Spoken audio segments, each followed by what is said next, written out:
देख रहे हैं मलिक न्यूज 24। नजर सच खबर पर।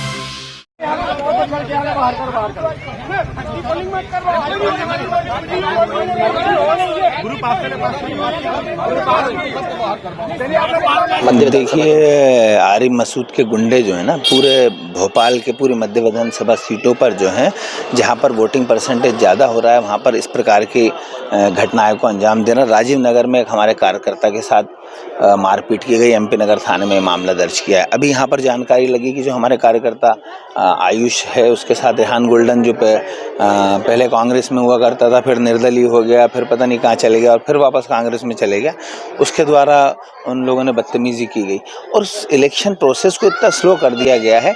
कभी लंच के टाइम पे आधा घंटा रोक देते हैं। सुबह से यह लाइन इतनी लंबी लगी हुई थी। अभी पुलिस के लाठीचार्ज होने की वजह से लगभग 100 से 200 मतदाता भाग गए हैं। आप देखेंगे कि बाहर बिल्कुल पुलिस ने 200-250 पुलिस वाले खड़े, मतदाता घबरा रहे हैं।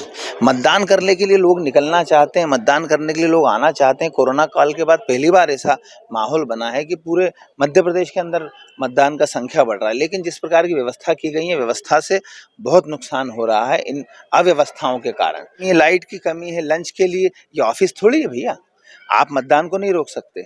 ये किसी प्रकार का कोई नियम नहीं। मतदान रोका गया है लंच के नाम पे, कभी गुंडागर्दी के नाम पे 1 घंटे के लिए मतदान डिस्टर्ब हुआ।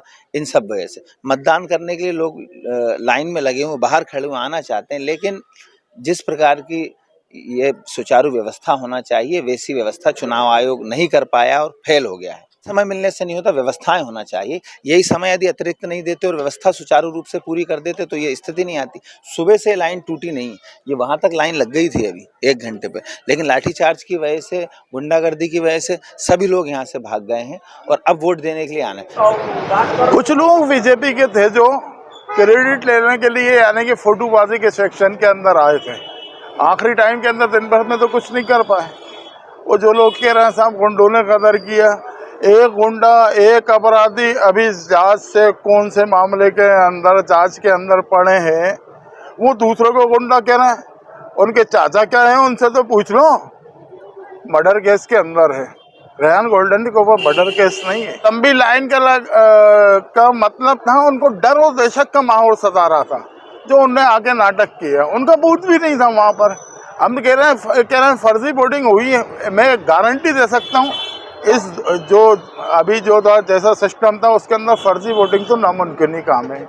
लेकिन उनको सोचने का, लेकिन वो उनको जो हार का डर दिख रहा था ना, उस चीज़ का जो लंबी लाइन थी वो डर था उनको। ये तो बिल्कुल आखिरी टाइम के अंदर 5:45 बजे की घटना है। जो बयान दे रहे हैं वो यहाँ पर उनसे पूछो तो तुम थे भी है नहीं कि पानी की समस्या थी, इसमें कोई दो राय नहीं है। लेकिन जनहित के अंदर हमारा दायित्व बनता है। हमने पानी के पैकेट रखवाए गए लोगों के लिए। बॉर्डर किसी का बनवा मजदूर नहीं है, 3-3 घंटे रह गए भूखा प्यासा, तो हमने अपने उससे पानी का इंतजाम करवाया।